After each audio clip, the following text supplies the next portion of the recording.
Hola, hola muchachos, hoy les voy a poner varios ejercicios de movimiento relativo. Este es el primero. Dice, un río fluye hacia el norte a una rapidez de 30 kilómetros por hora. ¿Listo?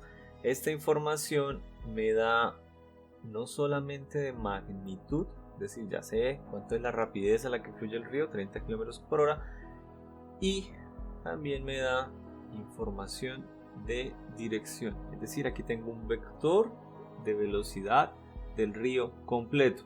¿Ok? Pongamos un eje, un sistema de referencia absoluto, por decirlo así, con respecto a qué se mide la rapidez del río, con respecto a la tierra. ¿Listo? Así que acá vamos a tener el río y la tierra como mi sistema de referencia para esta rapidez. Dice también, un bote, tengo otro objeto, se dirige al este. Ya tengo la dirección vectorial con una rapidez relativa al agua de 4 kilómetros por hora. Ojo, esta velocidad que tengo acá es del bote, pero ya no es con respecto a la tierra como era del río, sino que es con respecto al agua. ¿De acuerdo?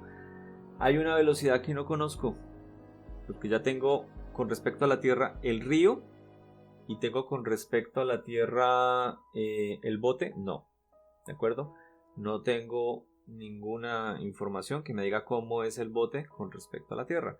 Así que por ese lado viene la pregunta. Calcular la velocidad del bote con respecto a tierra. Sencillo. Y si el río tiene 1 kilómetro de ancho, es decir, va a tener un cierto anchito, calcular el tiempo necesario para que realice el cruce. Ya sacando los fundamentos importantes, podemos comenzar a plantear el ejercicio. Primero, la velocidad del río con respecto a la tierra, voy a hacerlo como un V sub RT para mantener la notación que nosotros estamos manejando. La velocidad del bote con respecto al río como V sub VR. Y finalmente la velocidad del bote con respecto a la tierra. Voy a hacer un dibujito del río junto con el bote. Necesito ahora dibujar los vectores de velocidad que me están dando el ejercicio. El primero que me están dando es el río con respecto a la tierra. El segundo es del bote con respecto al río. Y finalmente coloco mi eje de referencia tierra. Puede ser en una orilla o cualquier otra parte. Es simplemente para anotar un punto el cual no se va a mover al no estar pues influenciado por el efecto del río. ¿Ok? Otra cosa importante que me daba para el punto B, aunque es un dato que voy a utilizar solamente hasta allá, es el ancho del río. Yo lo coloco simplemente como D. ¿De acuerdo?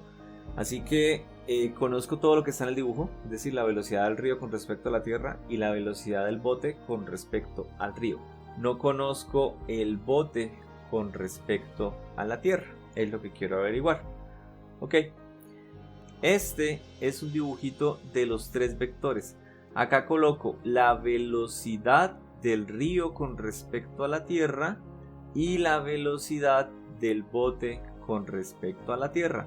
Yo tengo acá que la suma de los dos vectores es la velocidad del bote con respecto a la tierra. ¿De dónde sale exactamente esto? La convención que utilizábamos me dice que el bote con respecto al río pues va a ser la velocidad del bote con respecto a la tierra menos la velocidad del río con respecto a la tierra.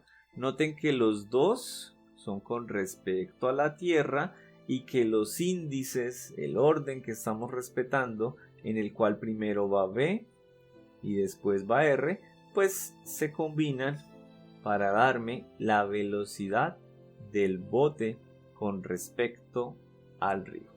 Con esa sencilla resta, lo único que me queda hacer es despejar lo que estoy necesitando. En este caso es la velocidad del bote con respecto a la tierra. Si la despejo, pues me queda que la velocidad del bote con respecto a la tierra es la suma entre la velocidad del bote con respecto al río más la velocidad del río con respecto a la tierra, es lo que está plasmado acá en el dibujo. ¿De acuerdo?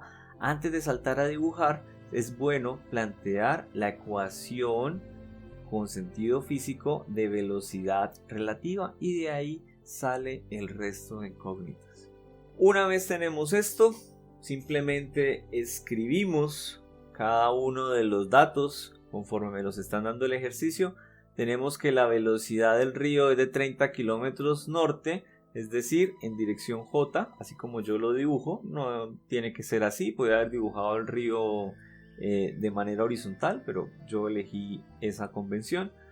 Y la velocidad con respecto al agua del bote, que es de 4 kilómetros por hora en dirección este, es decir, en dirección X. ¿De acuerdo?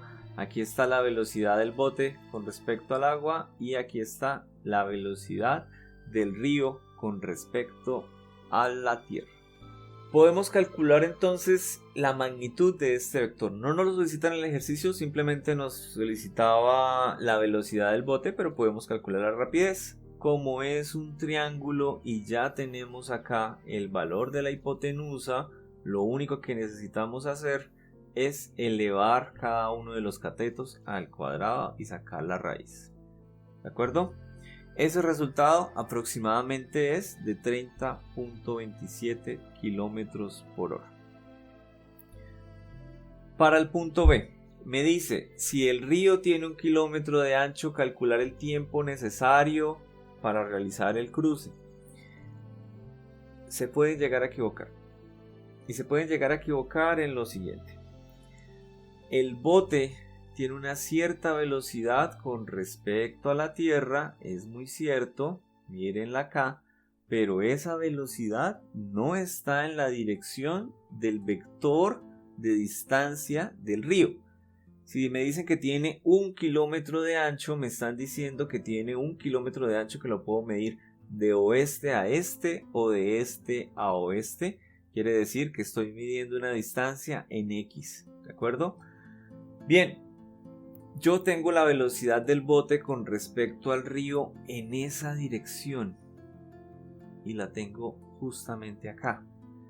Puede parecer un poquito extraño porque justamente acabamos de calcular la velocidad del bote con respecto a la tierra y se pueden sentir tentados a utilizarla para hallar el tiempo necesario para realizar el cruce, pero no es la velocidad correcta. La velocidad correcta, la que debemos utilizar, pues es simplemente la que está en la misma dirección del movimiento, ya que es un movimiento que vamos a describir de manera unidimensional, es decir, lo vamos a describir de este a oeste. Otra solución pues sería coger este vector que ya lo hallamos y proyectarlo sobre el eje X. Esa proyección me va a dar exactamente igual a la velocidad del bote con respecto al río, porque esa es la componente en X del vector. ¿De acuerdo? Así que tomamos la proyección de esa velocidad, es exactamente la misma velocidad del bote con respecto al río, y hacemos lo siguiente.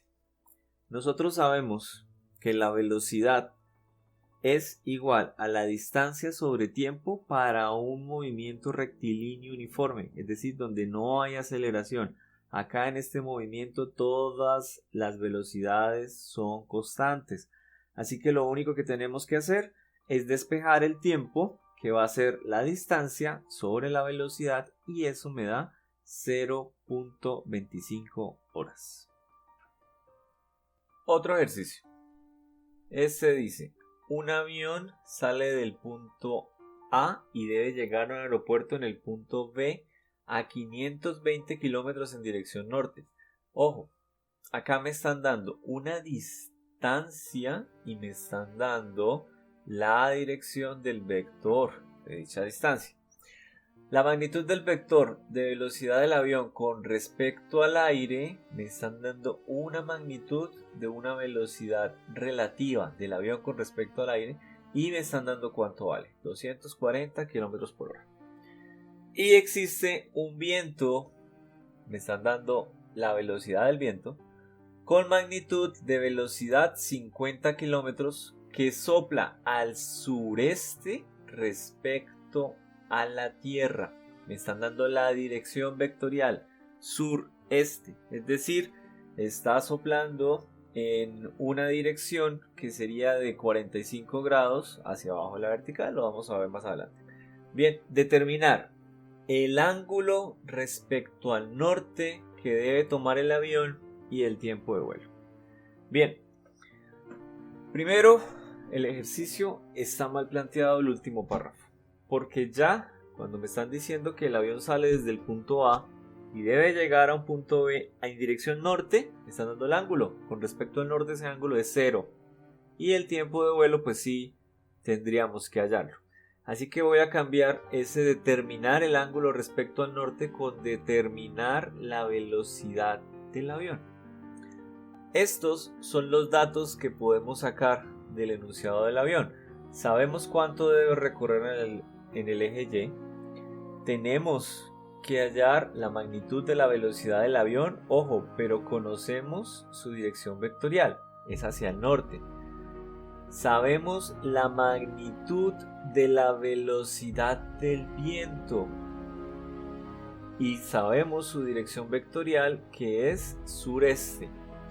También sabemos una magnitud de velocidad relativa, es decir, la magnitud de la velocidad del avión con respecto al viento, que es de 240 km por hora.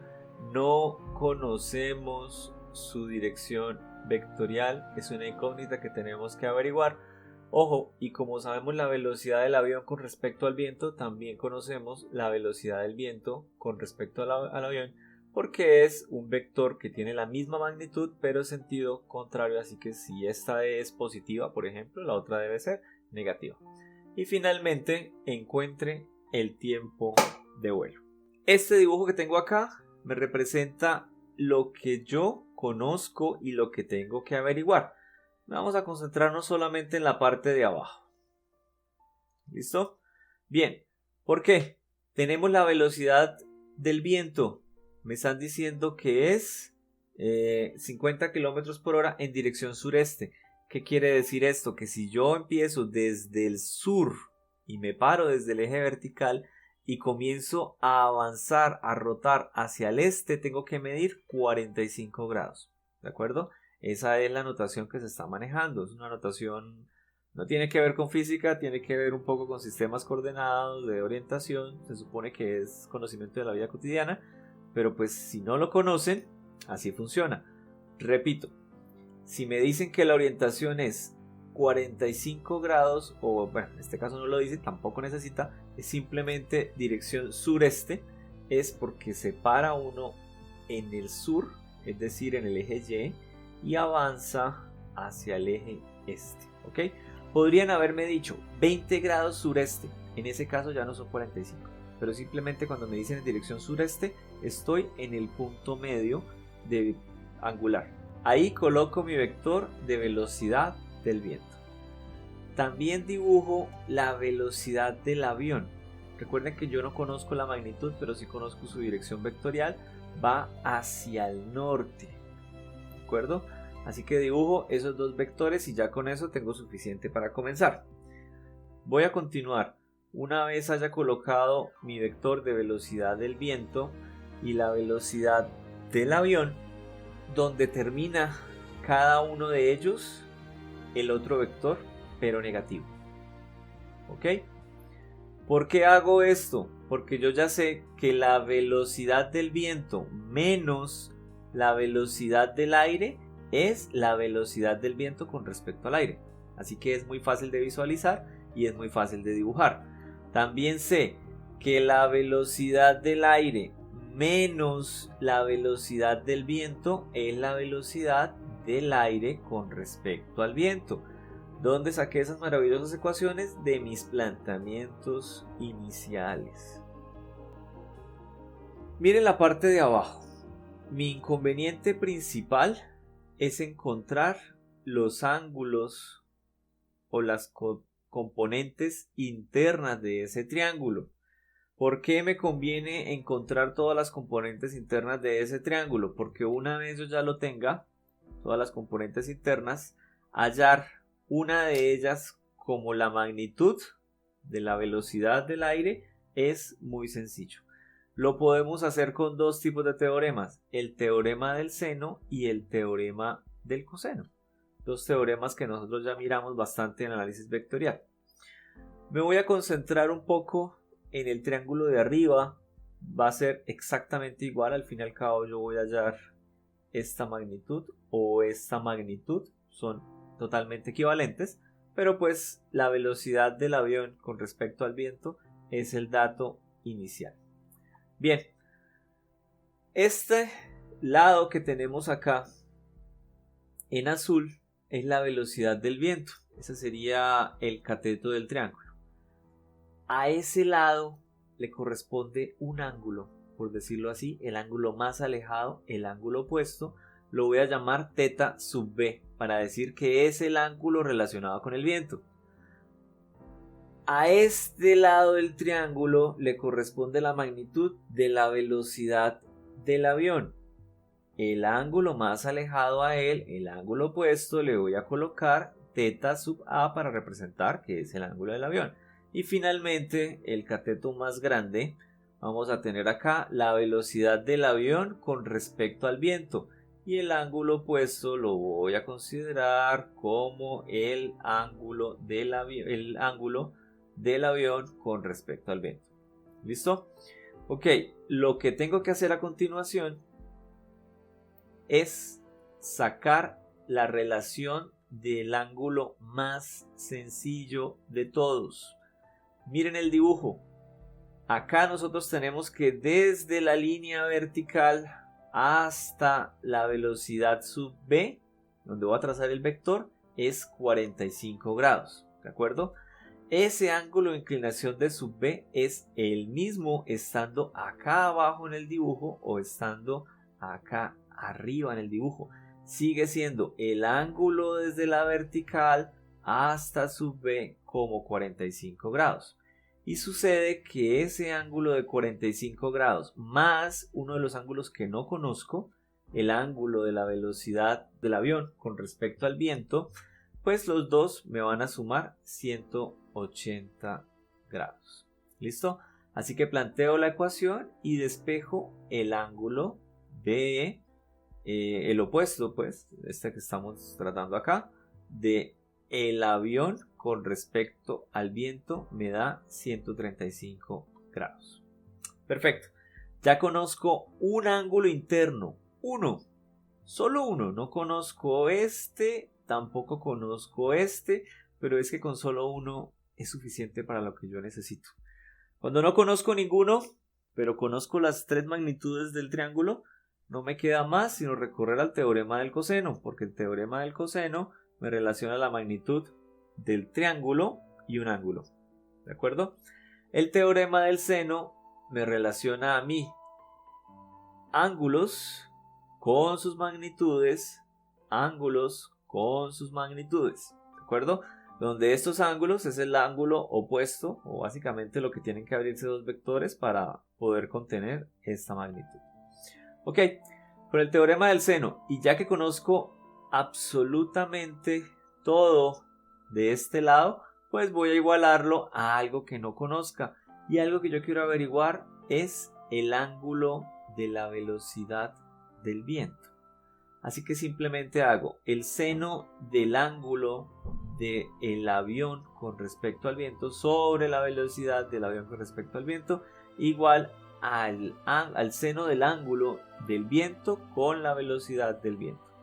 Lo siguiente que tengo que hacer es despejar el ángulo, sacando el seno inverso de esto ya despejado, y me da 8,5 grados. Perfecto, ya conozco dos ángulos internos de un triángulo. Este 135 y este de 8,5 grados. Como todos sabemos, el ángulo interno total de cualquier triángulo es 180 grados. Así que de acá voy a despejar el último ángulo que quiero hallar, que es el ángulo que le corresponde al avión, y ese ángulo me da que es de 36,5 grados. Vuelvo y hago teorema del seno, pero esta vez me interesa la velocidad del avión. Planteo mi ecuación, ya conozco este ángulo, el de teta con respecto a A, y conozco también, puede ser este, porque lo conozco desde hace rato, en el inicio del ejercicio, pero también podría haber tomado la otra relación, esta que está aquí arriba, ¿ok? Ojo, yo no podía haber usado el teorema del seno hasta que no conociera o el ángulo o la velocidad. Como mi objetivo es hallar la velocidad, pues no tenía más sino hallar el ángulo. Y no podía hallar el ángulo hasta no hallar el otro y usar la relación de que los tres ángulos de un triángulo son de 180 grados. Esta es la magnitud de la velocidad, ya despejadita. Una vez reemplazo los valores, me da que es aproximadamente 202 kilómetros por hora. Esa es la velocidad del avión que sale desde el punto A y llega al aeropuerto en el punto B a una cierta distancia. Ok. La parte B me dice determine el tiempo de vuelo. Muy similar a muchos ejercicios que ya hemos realizado antes, en donde tenemos velocidades constantes, pues tenemos que la velocidad es igual a la distancia o a la posición sobre el tiempo, ¿cierto? Recuerden la ecuación de cinemática, el cambio de posición es igual a la velocidad por tiempo, simplemente estoy despejando. Aquí voy a despejar este valor del tiempo, me va a quedar entonces que el tiempo es igual a la distancia recorrida sobre la velocidad del avión, y cuando reemplazo, como tenemos todo en kilómetros y horas, me da que le tarda 2,6 horas. Este ejercicio dice, dos partículas se mueven en una trayectoria circular de radio r y con centro en el origen coordenado, como en la figura, con una rapidez angular de omega radianes sobre segundos constante para el instante mostrado en la figura. A. Calcular la posición relativa. B. Calcular la velocidad relativa. Y finalmente la aceleración relativa. Hay un pequeño inconveniente con el ejercicio. En el texto que está planteado acá tenemos una A y una B. En el dibujo tenemos unos números. Tenemos el número 1 para la partícula 1 y 2 para la partícula 2. Supongamos que 1 es A y 2 es B y trabajémoslo con los numeritos. Lo primero que tenemos que plantear, la posición relativa de la partícula 1 con respecto de la 2. Para eso necesito primero hacer una descripción de las posiciones. Miren, la partícula 1 está en dirección menos J. ¿Qué tan grande es ese vector? R, que es el radio de la circunferencia. Así que lo escribimos. R1 va a ser menos R en dirección J. Ok, la posición de la partícula 2, pues está en posición menos I. ¿De acuerdo? Se encuentra hacia la izquierda. Así que escribimos que la posición 2 es menos R en dirección I. ¿Cuál es la velocidad relativa? Pues si es la velocidad relativa de la partícula 1 con respecto de la 2, va a ser la resta de R1 menos R2. La escribimos tal cual. Tenemos acá R, que viene de R2 en dirección I. Como ahora está con menos, pues me va a quedar positiva. Y la partícula R1, su posición, queda negativa con el signo que ya tenía de antes. ¿De acuerdo? ¿Qué ecuación es esta? Pues R1 menos R2. ¿Listo? La velocidad de la primera partícula y en general de cualquier velocidad de movimiento circular va a ser simplemente la velocidad angular por R. ¿Hacia dónde está la dirección vectorial? Pues ya está dibujada. Aquí está, en dirección I. ¿De acuerdo? La de la partícula 2 también está dibujada en dirección menos J. ¿Cuál es la magnitud? Bueno, pues sigue siendo velocidad angular, que es un dato, por el radio, en dirección menos J, para este caso. ¿Cuál es la velocidad relativa? Pues la velocidad que tiene la partícula 1 vista desde 2. ¿De acuerdo? La resta de las dos, B sub 1 que la tenemos acá, menos b sub 2, y como está negativa van a quedar las dos positivas. Finalmente la aceleración. Las aceleraciones aquí, como se está moviendo con una velocidad constante, pues no va a tener aceleración tangencial, simplemente va a tener aceleración centrípeta que van a ir hacia el centro de la curvatura. La aceleración 1 queda entonces tal cual la ecuación: velocidad angular al cuadrado por r, la ecuación de aceleración centrípeta. ¿En qué dirección? Pues en J, va hacia arriba para el objeto 1, y para el objeto 2 la misma magnitud, velocidad angular al cuadrado por r, pero esta está en dirección y. ¿Cuál es la aceleración de la partícula 1 medida desde 2? Pues simplemente aceleración 1 menos aceleración 2, lo que está en pantalla.